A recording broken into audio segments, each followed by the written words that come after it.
Sir, Maharashtra सरकार में जिस तरीके से चीज़ें निकलती आ रही हैं, तो बीजेपी के नेता मोहित कंबोज की तरफ से कहा गया है कि ये जितना भी षड्यंत्र जो समीर वानखेड़े को फंसाने को लेकर था, कि पैसे को लेन देन को लेकर था, इसके पीछे एनसीपी के नेता थे और महाराष्ट्र में जो नेता है यही इनके पीछे। हाँ, ये चीज़ अब सामने आ रही है तो ये दिखाई भी दे रहा है और मीडिया इन चीज़ों को सामने ला रही है तो ये प्रूव भी हो जाएगा। और ये लगता तो है कि ऐसे ही समीर वानखेड़े को कहीं ना कहीं प्रभावित करने के लिए पूरा सॉन्ग रचा गया था। इसकी जड़ें और भी गहरी निकलेंगी। आगे भी जब आप इसको इन्वेस्टिगेट करेगी ईडी या एनसीबी या एनआईए अगर करेगी तो इसकी सारी परतें निकलेंगी। और ये अभी दिखाई दे रहा है कि ये कहीं ना कहीं ड्रग, आर्म्स और टेरर का पैसा इन्वॉल्व है इसमें, और ये लोग कहीं ना कहीं इसमें इन्वॉल्व हैं जो ऐसी गंदी हरकतें सालों से करते आ रहे थे। अब ये चीज़ें पकड़ी जाने लगी हैं तो ये एक ऑर्गेनाइज्ड वे में जो भी ऑफिसर होता है उसको टारगेट करते हैं, केंद्र सरकार को टारगेट कर रहे हैं और अपनी गलतियों को ढकने के लिए इन्होंने सारा जोर अभी लगा रखा है। सर, यहाँ पर मोहित कंबोज की तरफ से बिना नाम लिए उन्होंने ये भी कहा कि किसी बड़े नेता के बेटे या फिर दामाद ललित होटल क्यों जाते हैं और ड्रग पेडलरों से क्या संबंध है, उन्होंने इस तरीके से बताया और वहाँ पे इस तरीके की चीज़ें की जाती है। अगर आज सच्चाई निकल कर आती है तो नवाब मलिक क्यों डिनाई कर रहे हैं? नवाब मलिक कह रहे हैं मुद्दे को भटकाने का प्रयास किया जा रहा, सच्चाई कुछ नहीं है। देखिए, सबसे पहले एज ए कॉमन मैन मैं बताता हूँ, नवाब मलिक जो ज़रूरत से ज़्यादा इसमें इन्वॉल्व हो रहे हैं, इन्वॉल्वमेंट दे रहे हैं और जो उल्टे सीधे बयान कर रहे हैं, उनके बयानों को हम 1 मिनट के लिए मान भी लेते हैं कि चलो जी वो बोल रहे हैं, तो एक मंत्री होते हुए एक ऐसे छोटे से एपिसोड में इतना ज़्यादा इंटरेस्ट ले रहे हैं तो ये किसी भी कॉमन आदमी को, साधारण आदमी को समझ में आ जाएगा कि इनके पेट में दर्द क्यों हो रहा है। और इसकी जब तहकीकात होगी, गहरे से तहकीकात होगी और चीज़ें जब सामने आएगी तो सारा दिखाई देगा कि नवाब मलिक इसमें कहाँ तक इन्वॉल्व थे, कैसे लेटेंटली वो फ़ायदा उठा रहे हैं इन चीज़ों का और उनकी नेतागिरी चमकने के पीछे क्या राज है। ये सब दिखाई देने लगेगा, सामने आने लगेगा और इसकी अभी ज़रूरत भी है और ये होना भी चाहिए। नवाब मलिक के दामाद को जो अभी जमानत मिली थी उसको लेकर अब एनसीबी फिर से कोर्ट जा रही है जमानत को रोकने के लिए, उसके लिए पिटीशन फाइल करने वाली। हाँ, जमानत अगर गलत मिली है तो एनसीबी क्या प्रोसिक्यूशन के हर एजेंसी को अधिकार है कि उसके कैंसिलेशन फाइल करे और अगर उन्होंने जमानत के टर्म्स को वायलेट किया है तो उन टर्म्स के ग्राउंड पे भी जमानत कैंसिल हो जाएगी और मेरिट पे भी जमानत इनको नहीं मिलनी चाहिए थी और जमानत दे दी गई है तो उस पे भी जमानत कैंसिल हो सकती है। तो ये दोनों ग्राउंड एनसीबी के पास है और बिल्कुल जाना चाहिए और एनसीबी को पूरे ज़ोर शोर से लड़ना चाहिए इस केस को और ये देखना चाहिए कि इनका ये जो जमानत है वो कैंसिल हो जाए और फिर ये जेल में रहे ताकि ये बाहर गवाहों को न धमका सके, गवाहों को टेम्पर न कर सकें, क्योंकि इनके जो ससुर जी हैं वो सीधा सीधा इन्वॉल्व दिखाई दे रहे हैं और जिस तरह के वो स्टेटमेंट दे रहे हैं, जिस तरह की वो हरकतें कर रहे हैं, जिस तरह की महाराष्ट्र सरकार हरकतें कर रही है,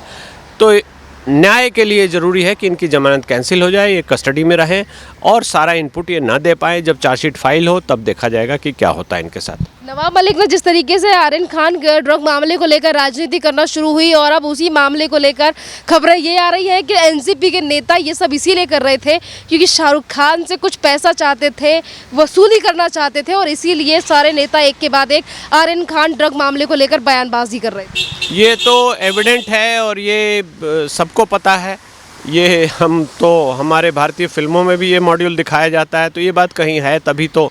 और ये दिखाई दे रहा है कि इन्होंने शाहरुख खान को कैसे उस चीज़ में अपने लपेटे में लिया है और पैसा अंडरहैंड जो भी पैसा लिया होगा दिया होगा। पर एक चीज़ तो दिखाई दे रही है कि आर्यन खान ड्रग लेते हुए पकड़े गए हैं और वो उनकी कमज़ोर कड़ी को उन्होंने पकड़ा है, किसी नेता ने, किसी सिंडिकेट ने पकड़ा है। तो शाहरुख खान को इस चीज़ के लिए अगर घेरा गया है, पकड़ा गया है तो इसमें कोई बुराई नहीं है। हाँ, ये बात अलग है कि उनसे ब्लैकमेल के नाम पर या उनको छुड़ाने के नाम पर गलत पैसा लिया गया है या उनसे पैसा लेकर नेताजी ने गलत बयान समीर वानखेड़े या जो सेंट्रल एजेंसीज है उसके खिलाफ दिया है तो वो अनफेयर है, इलीगल है। लेकिन ये ओवरऑल चीज़ें सारी गलत ही है और एक गलत को दूसरे गलत से ढकने का प्रयास किया जा रहा है जो कि हमारा सिस्टम कभी भी अलाउ नहीं करता और वो कभी ऐसा होगा भी नहीं। सर, जिस तरीके से अभी दिल्ली से भी टीम आ चुकी है इस सारे के पूरे मामले की जांच करने के लिए, नवाब मलिक आए दिन प्रेस कॉन्फ्रेंस करके इसी तरीके की बयानबाजी समीर वानखेड़े को लेकर या फिर वहाँ की जो विपक्षी पार्टी है बीजेपी उसको लेकर सवाल जवाब करते रहते हैं।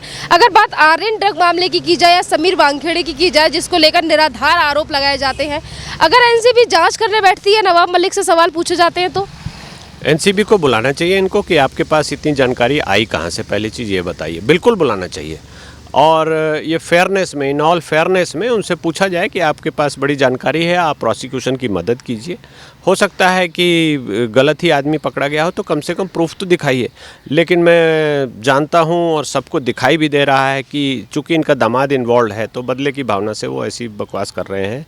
एनसीबी के क्रेडिट को कम करने के लिए ऐसा कर रहे हैं और ये कभी भी एनसीबी अगर बुलाएगी भी तो ये कभी नहीं जाएंगे। इसलिए ऐसी कल्पना करना ही बेकार है और ये हंसी का पात्र बन सकते हैं और ये कुछ नहीं कर सकते, इनकी कोई वर्थ भी नहीं है उस मामले में। एजेंसियों को लेकर हमेशा महाराष्ट्र सरकार की तरफ से सवाल जवाब किए जाते हैं। कभी संजय राउत कुछ बोलते हैं, कभी बोलते हैं कि यार देखें किसमें कितना है दम, कभी वो बोलते हैं कि सेंट्रल गवर्नमेंट के कुत्ते हैं। तमाम तरीके की इस तरीके की भाषा एजेंसियों के लिए इस्तेमाल करते हैं ये नेता। हाँ, ये कर लें, इससे क्या है, इससे सीधा दिखाई दे रहा है कि एजेंसी काम अच्छा कर रही है। ये दिखाई देता है कि जब भी कोई ईमानदारी से कोई काम कर रहा है तो दूसरे लोग उसकी बुराई करते हैं। चूँकि वो महाराष्ट्र में एक रैकेट चला रहे थे जिसमें ड्रग का कार्टेल चल रहा है, जिसमें आर्म्स का कार्टेल चल रहा है, कहीं ना कहीं टेररिज्म का पैसा उसमें इन्वॉल्व करके चल रहे हैं, कहीं ना कहीं एक्सटॉर्शन का पैसा, जो 100 करोड़ के एक्सटॉर्शन का मामला आया, तो इस सब से तो इन लोगों को जो क्रिमिनल एक्टिविटीज़ कर रहे हैं, जो उनके सरगना बने हुए हैं, चाहे वो मंत्री बन जाएं, चाहे वो कुछ भी बन जाए, उनको तकलीफ़ तो होनी है और वो तो उल्टी सीधी ऐसी बात करेंगे ही। लेकिन जनता को सब दिखाई दे रहा है कि ये कौन लोग हैं, क्या कर रहे थे, कैसे पकड़े गए हैं और इनका क्या हश्र होना चाहिए, ये सब दिखाई दे रहा है। इसलिए इसमें कहीं कोई मुझे बुराई नहीं नज़र आती। सेंट्रल एजेंसीज़ को अपना काम पूरी तरह से एग्रेसिव होकर करते रहना चाहिए।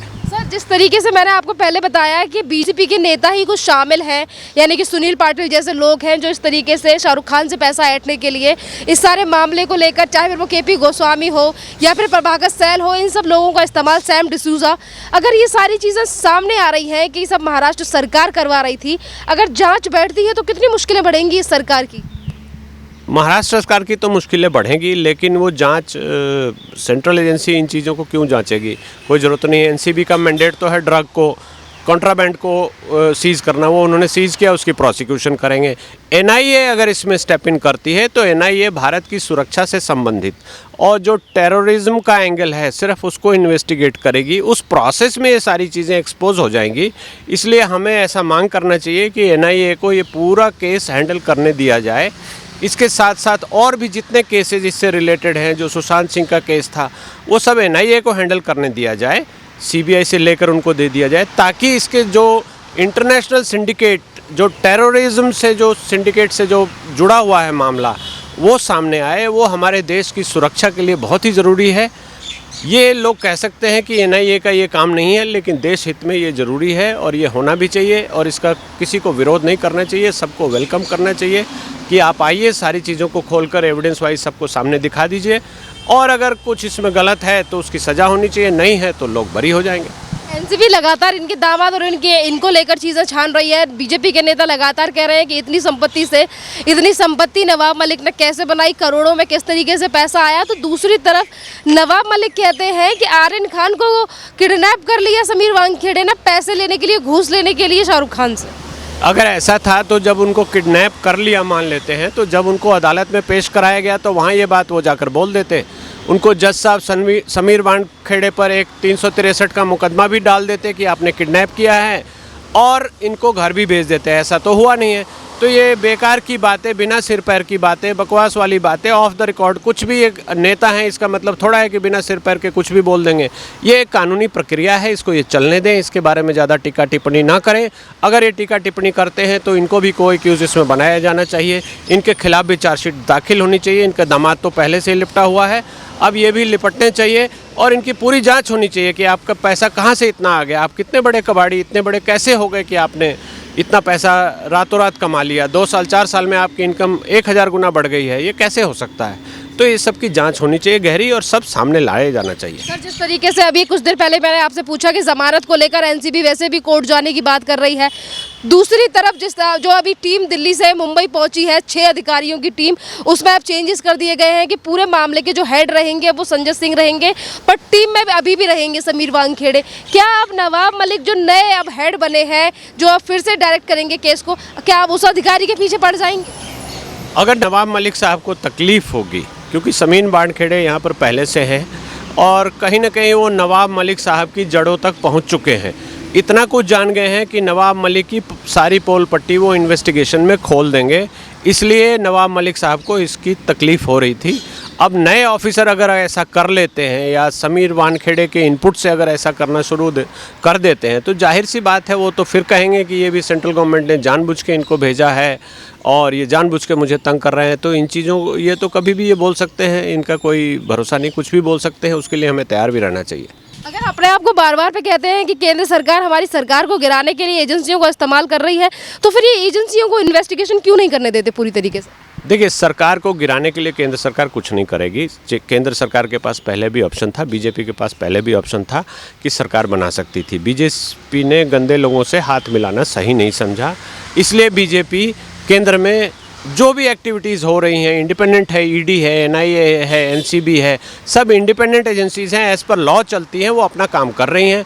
अब बारी आती है कि ये लोग ऐसी हरकत क्यों कर रहे हैं, क्यों इन्वॉल्व हैं ऐसी चीज़ों में, क्यों ड्रग माफिया के साथ बैठते उठते हैं, क्यों ड्रग का कारोबार इनका दामाद करता है, क्यों ये शाहरुख खान के सपोर्ट में आ गए हैं जब वो उनका बेटा ड्रग के केस में पकड़ा गया है। तो कानून को अपना काम करने दे, ये अपनी टांग अड़ाएंगे या समीर वानखेड़े के पीछे सर्विलेंस लगाएंगे या उनको धमकाएंगे या कहीं ना कहीं किसी और थाने में जाकर केस डालकर कोशिश करेंगे कि उनको डिमोरलाइज़ किया जाए। तो ये चीज़ें तो सेंट्रल एजेंसी, तो एक हमारे फेडरल स्ट्रक्चर में सेंट्रल एजेंसी का अपर हैंड होना बहुत ज़रूरी है, नहीं तो ऐसे जो रीजनल पार्टीज़ हैं वो केंद्र सरकार को बिल्कुल इनइफेक्टिव कर देंगी। इसलिए इसमें कहीं कोई शिकायत ड्रग पेडलरों से मिलकर नेता मिल रहे हैं ललल में जाकर, और ड्रग पेडलरों को ही बचाने का प्रयास किया जा रहा है सरकार की तरफ से। हाँ, वो महाराष्ट्र सरकार तो खुलेआम इनके सपोर्ट में आ गई है, अब ड्रग पेडलर को बचा रही है। उनके घर के लोग मिलते हैं, होटल में रोज़ ही मिलते हैं, तो कहीं ऐसा तो नहीं कि वो हिसाब किताब लेखा जोखा लेने के लिए मिलते हैं, कहीं डायरेक्टली इन्वॉल्व हों। तो ये सारी चीज़ें एनसीबी सामने लाएगी, इसीलिए ये इतना उछल कूद भी मचा रहे हैं। Thank you sir.